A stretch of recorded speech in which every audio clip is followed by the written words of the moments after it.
ang kaya binabalik ng House kasi parang pinapadalang mensahe ng House sa executive. Sa inyo, kayo lang ang mayroon dito, kami wala eh. Papa, hindi to pwedeng ganito. Tapos ayaw nyo kami ng insertions? O paano? O yan ang totoong nangyayari dyan. Sa tingin namin ganun yan. Well, problema sa House, nasa isang position sila na dami pido, dami pido. Diba? Dahil hindi ganun kadali na labanan ng City Hall. Sa ngayon kasi yung City Hall yung Malacanang eh. Hindi ganun kadali yon. Ikalawa, kung susundin naman nila yung City Hall, kung susundin naman nila Malacanang, masisira naman sila sa kanilang mga miyembro. Parang kumurap sila, parang nag-blink sila. So, yun yung problema ng House dito. Tapos sa Lunes, ay pagtutulungan pa sila sa Senado. So, they're under siege at this point. So, kinakailangan din nila na maayos na strategizing para hindi sila maipit o makatay. Di ba? At sa lahat ng ito, ang makikinabang ay yung mga Duterte. Yun na nga eh. Ang mangyayari dito sa nagiging open warfare na ito, ang manginginabang ang Duterte. Tuwang-tuwa nito ang mga Duterte na nag-aaway na within sa camp ng Marcos, may talaga, may open na bangayan, ano? Mama. Wala nang maraming paligoy-ligoy pa. Diretso sa punto na. Maiksi lang ang komentaryo, pero diretso sa punto. Maraming kuro-kuro, may tiwali, may totoo. Dito, sa Puntong Diretso tayo. Punto Diretso. Ronald, ngayong araw, ikaw yung nag-forward sa akin ng mainit na balita, yung statement ng Executive Secretary. O sige, simulan mo na doon. Matindi yung nilabas ni Executive Secretary Bersamin. No? Inaaway yung Kongreso doon sa kanilang attempt na isole yung National Expenditure Plan ng gobyerno, yung NEP, no? Dahil daw may mga problema. Galit na galit si ES Bersamin. Na una, hindi nila pwedeng gawin 'yon. Ikalawa ay bakit parang bina-blackmail yung gobyerno dito sa kanilang attempt na ito, no? At parang yung Malacanang pa ang sinisisi dito sa mga problema sa corruption, no? Parang sinasabi ng letter, clean your house first. Kayo maglinis. Kayo may problema, hindi kami. Pero kung babasahin niyo yung letter, siguro mamaya babasahin ni Kwanyan, ni Attorney Enzo, medyo matindi, parang open warfare with Congress. At parang labanan ito sa mga magkakalyado. Dahil malinaw naman yung leadership ng Congress ay mga kalyado ng presidente. Pero hindi naman ito gagawin ni ES Bersamin nang walang utos ng presidente. So parang yung presidente mismo ang nagsulat nitong letter na ito na medyo galit sa Kongreso. Ito Naldo. Ito yung simulan na natin. Yung sinabi ni Sec Ronald na statement ni Executive Secretary Lucas Bersamin. Ayan basahin ko Statement of the Executive Secretary. The Cabinet strongly objects to the recent spins coming from certain members of the House of Representatives who are thereby attempting to shift the blame for their own corruption and failures onto the executive branch. The members of the Cabinet will not tolerate any attack on the integrity and reputation of the executive branch and any effort to hold the budget process hostage by political chat tricks. All our investigations into the anomalies will be futile if the sources of corruption remain unchecked. Hence, we urge the House of Representatives to heed the demand of the people for full accountability. At ito ang matindi, Nalda, all caps, parang sigaw. Clean your house first. Diba? Kung titignan mo yung last statement, very important yan, no? Dahil nakalagay dyan na investigations into the anomalies will be futile if the sources of corruption remain unchecked. Parang sinasabi, kayo ang source ng corruption. No? Mahalaga yun, Clean your house first. Tapos yung unang paragraph ay sinasabi, ba't nyo kami binabanatan? Ba't nyo sa amin pinapasa yung blame para sa inyong corruption at failures? No? So, medyo matindi pa lang yung opening ng paragraph. No? At wag nyo kami i-blackmail. Wag nyo i-hostage yung budget para lamang sa inyong mga theatrics. No? So, medyo yung tatlong paragraph, very compelling. Matindi. May naalala ka ba na ganyang statement, attorney, ng Malacanang na atake sa Kongreso, na kaalyado nila? No? Oh, wala no? Diba? Ano yan, kung mayroon man silang bangayan, hindi linalabas sa open. Correct. Hindi linalabas. Kaya nga sabi ko kay Yusek Claire Castro kanina, usually yung ganyang klase mga away, pinag-uusapan yan under the radar. Pinag-uusapan yan ng tahimik. Hindi yan inilalabas sa media. Hindi yan sinasa publiko. Lalo na, naghihintay yung mga kalaban nyo na gamitin yan. Ibig sabihin, ganyang katindi yung antagonism para gawin yan publicly. Anong sabi ba ni Yusek Claire Castro nang sabihan mo ng ganyan? Well, ang kasi niya ay, kami yung inaatake. Yun yung sinabi. No? Kami yung inaatake. So, we have to defend ourselves. Parang ganoon ang sabi niya. Pero ang point ko ay, makikinabang niyan yung inyong mga kalaban. No? Kaya sana, bago yan isa publiko, pag-usapan nyo muna. Pero ganito yung context niyan na sa mga viewers natin. Ang context niyan ganito. Paki-flash nung tungkol kay Puno, yung sinabi ni Secretary Puno na ibabalik yung NEP, yung National Expenditure Program. Nag-press con sila Secretary Puno kasama yung ibang political leaders ng House, yung mga leaders ng mga political parties. Tapos sa press con nila, sinabi nila na medyo kasi strongly worded din yung binitiwan ni Puno . Yes. Sabi ni Puno, yung basura, kung naalala ko yun yung term na ginamit niya . Basura daw yung budget. Grabe daw ang mga yung mga deficiencies. Tapos hindi namin to pwedeng ayusin. Pag inayos namin to, ang daming aayusin dito, sasabihin niyo na naman kinatay namin ang budget. Kami na naman ang sira dito. Ay napakaraming ang tawag niya nga poorly crafted. Kumbaga napaka-defective daw ng budget na yon. Grabe daw ang diferensya. Hindi daw kayang kunti-kunti lang na remedyo, kailangan daw talaga parang i-overhaul halos . Kaya sabi ni Secretary Puno, kasama yung sa press ko nakita ko sa harap, nandun si Garin. Nandun si Alvarez, yung mga house leaders. Sabi nila ibabalik namin to sa DBM kasi maraming provisions na kailangan daw ayusin muna kasi kung ipipilit daw sa kanila doon, marami silang babaguhin, lalabas daw parang kinatay. Lalabas na naman na kontrabida sila. Yun yung sabi ng House. Parang kontrabida sila kapag marami silang kinatay doon. Parang kasi meron silang pinapahiwatig na yung insertions na sinisisi nyo sa amin ay meron din kayong insertions. Parang ganyan yung nais nila ipahiwatig. Kaya nagalit yung Malacanang. Yun yung context ng letter. Na yung corruption nyo, bakit yung sa amin isinisisi?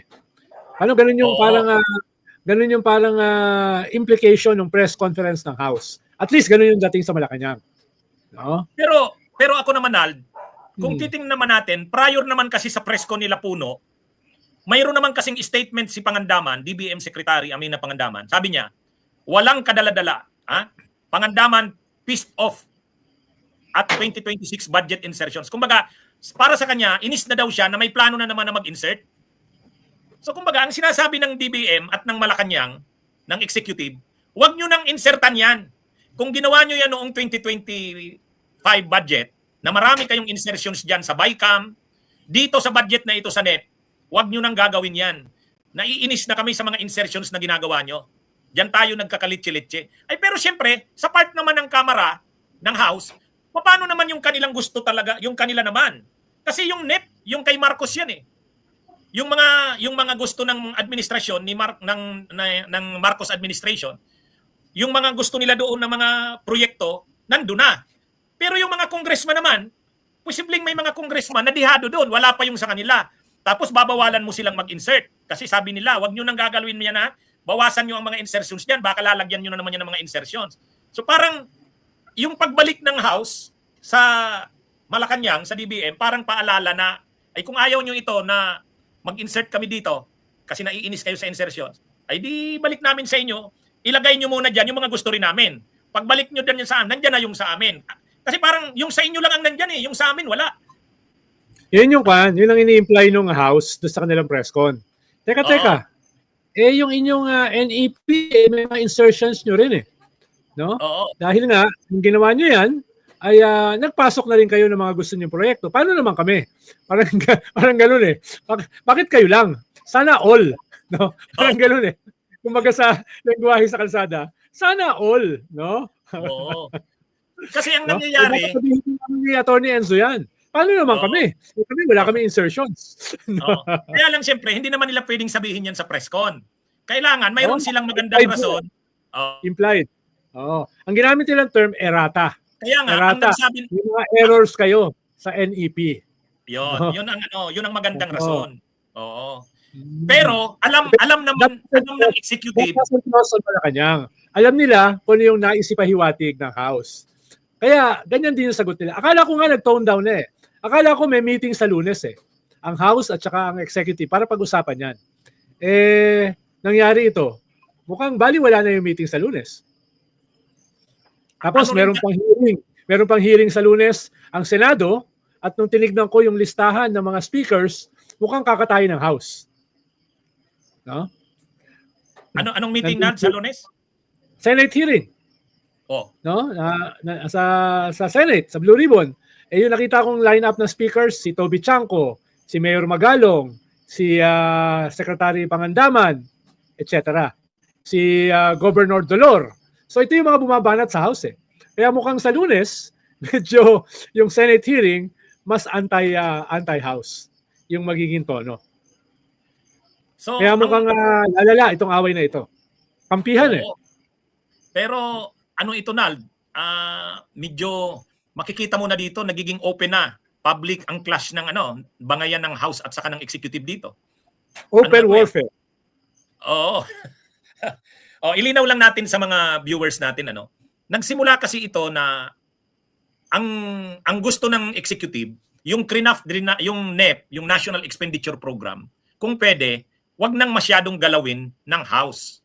Kasi yung nangyari, yung controversial na 2025 budget, ang daming in-insert lalo sa BICAM na kumbaga nalagay sa alanganin ang executive. Nagkakaso ang administrasyon sa Supreme Court dahil doon So, alam naman natin na yung mga insertions na yon ay yung ginawa nga nila Cheese, nila Saldico, nila Martin. Si Grace po nagdistansya. Sabi ni Grace po hindi naman daw siya involved doon Part daw siya ng BICAM pero hindi naman daw siya nagano sa mga insertions na yon. Anyway, so ang gusto ng ngayon, parang alam na kung sino nagpasok na insertion sa Senado. Oo.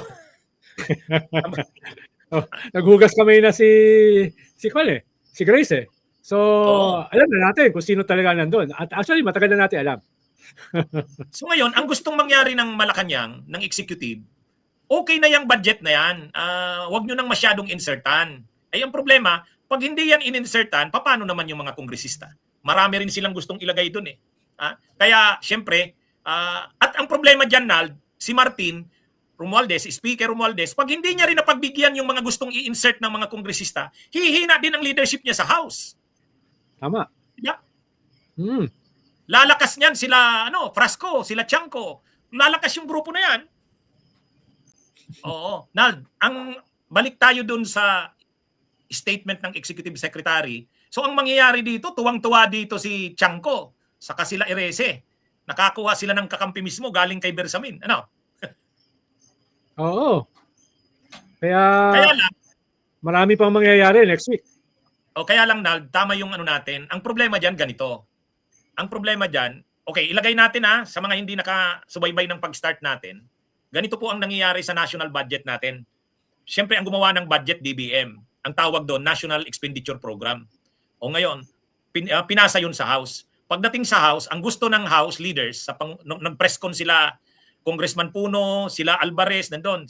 Hindi si Alvarez na pantalyon si Jose ba yun? Yung dating PDP, taga Palawan, Jose Alvarez. Tapos nandun din nakita ko sa harap si Garin, si Congresswoman Garin. Ang sabi nila, ibalik namin to sa DBM, saka sa Malacanang. Kasi maraming ayusin Hindi pwedeng lang. Nag-react yung Malacanang ngayon lang na gabi. Official na statement yung binasa namin kanina. sabi ni Lucas Bersamin, Executive Secretary, wag nyong ipasa sa amin yung ano nyo, yung problema nyo. Kayo ang may problema diyan sa House. Wag nyo kaming gamitin na parang sinisisi nyo kami sa kagagawan nyo. At wag nyong i-hostage ang budget na yan. So, ang term na ginamit talaga i-hostage. So, ibig sabihin, ang executive, ayaw nila na ibalik pa yan sa Malacanang, sa DBM. Bakit ayaw ng executive? Kasi alam naman ng executive na hindi naman totoo yung sinasabi na marami dyan na mali or marami dyan na yung sinasabing aayusin. Hindi eh. Ang kaya binabalik ng House kasi parang pinapadalang mensahe ng House sa executive, sa inyo, kayo lang ang mayroon dito, kami wala eh. Hindi to pwedeng ganito. Tapos ayaw nyo kami ng insertions? O paano? O yan ang totoong nangyayari dyan. Sa tingin namin ganun yan. Kumbaga, dati kasi, okay lang yon na may NEP, pero pagdating dapat sa House at sa Senate, lalo sa BICAM, pwede nilang katayin yan, singitan nila ng mga gusto nila para everybody happy. Dito, hindi everybody happy. Malacanang lang yung happy dito kasi sila yung gumawa ng budget. Tapos pagdating sa House, bawal ang mga insertions. Nagpaparinig na si Amina Pangandaman. Sabi niya na naiinis na kami sa mga insertions na yan. Bantay na bantay ngayon ang insertions. So paano ngayon makakapurma yung House ng kanilang insertions kung bantay na bantay? Kaya gusto nila, ibalik muna ito doon sa DBM, ilagay nyo muna yung insertions namin dyan pa lang sa NEP para hindi na kami mag-insert dito kung ayaw nyo ng insertions. Ganon. Kung sa salitang, yung real talk talaga, ganyan yan. Kaya lang, nag-react na ang Malacanang. Sabi ng Malacanang, through Executive Secretary Bersamin, huwag nyong i-hostage ang budget na yan. Kung gusto nyo ng ayusin nyo muna ang problema nyo sa House nyo. Kaya, ay alam naman natin na may problema talaga sa House. Yung laging dinidikdik nila Congressman Erese, nila Tubi Chanco, na dapat ipaliwanag yung insertions noong 2025, yung mga ginawa nila Dong Gonzales, nila Saldico, nila Martin Romualdez, nila Chis Escudero, nila Grace Po, yung mga insertions na yon dapat pag-usapan. Ang problema, ayaw na nila ng House na pag-usapan yon. Kaya nga wala na si Saldico, nandun na sa Amerika. Sabi ni Congressman Garbin Nald, matatagalan yata dun kasi may sakit daw sa puso eh. May sakit daw sa puso. Ano na ito? Kaya parang hindi ka naniniwala, attorney ay, kababayan, parang sikat na sikat ngayon ang mga kababayan kong Bicolano, si Chis Escudero, si Saldico, ay, talagang matindi. So, ano ang mangyayari niyan? Anong tingin mo? Anong mangyayari? Well, tingin ko may isang kukurap diyan. May isang kukurap, no? Somebody will blink, no? At for now, parang hindi magbi-blink yung Malacanang, hindi sila aatras. Ang kailangan diyan, attorney, may mag-mediate. May intermediary na mag-tone down ng lengguwahe. Tapos pag nag-tone down, mag-uusap. Tapos pagkatapos mag-usap, magko-compromise. Usually ganyan ang ginagawa eh. Ang problema dito sa nangyari, public kaagad ang bakbakan. No? Public kaagad. Usually kasi merong tatawid eh. Sabihan mo yung mga leadership ng House. Ba't naman ganyan? No? Pag-usapan natin. Yung House naman magpapadala sa Malacanang, pwede ho bang mag-usap? Hindi namin gusto yung ginawa nyo eh. Dapat ganyan eh. Ang problema, attorney, wala akong nakikitang tumatawid. Wala akong nakikitang fulcrum yung nagbabalanse ng mga differences ng iba't ibang puwersa, iba't ibang faksyon sa gobyerno. No? Usually kasi may gumagawa niyan eh. Either yan yung political party, halimbawa ng panahon namin, yung Liberal Party, or dahil wala namang ganung kalinaw na partido yung presidente at this point, or yung mga advisors niya sa Malacanang. Parang wala akong nakikitang advisors sa Malacanang. Yung political affairs nga, yung posisyon ko dati, hanggang ngayon, bakante pa rin eh. So, hindi ko nakikita yung ganung klaseng mga tao sa Malacanang na tumatawid. No? Mga bumbero, attorney, na tikapatay ng sunog. No? Oo. Actually, alam natin na may sunog. Kaya lang, nung una, hindi yan linalabas in the open. Ngayon, linabas na in the open ni Executive Secretary Lucas Bersamin eh. At saka, in the strongest possible terms. Oo. Ano rin naman kasi, strong din naman kasi yung word ni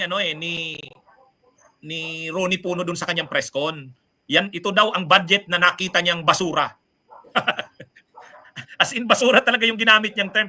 Ngayon, ang gusto sana ang gusto sana ni DBM Secretary Amina Pangandaman, irata lang, Nald, irata. Parang corrections. Magpapadala na lang sila ng irata. Ibig sabihin, corrections, kung may mga corrections, i-correct nila. Hindi kailangan ibalik sa kanila yung buong NEP. Ay ayaw ng House ayaw nila puno Gusto talaga nila ibalik Kaya yan yung nagiging issue ngayon diyan. Pero yun na nga, ang totoong issue diyan, nakikita kasi ng House na dihado sila. Yung sa executive nandun na sa NEP, yung sa kanila wala. Tapos bawal ang insertions. Babantayan ang insertions. Paano pa sila diyan? So, kung gusto niyo wag na kami mag-insert, ibalik namin to, ilagay niyo yung sa amin. Pag-usapan natin. Ay mukhang ayaw na ng gano'n ng executive kasi magugulo. Alam nilang maraming usapan na naman mangyayari diyan. Kaya dito, talagang nito.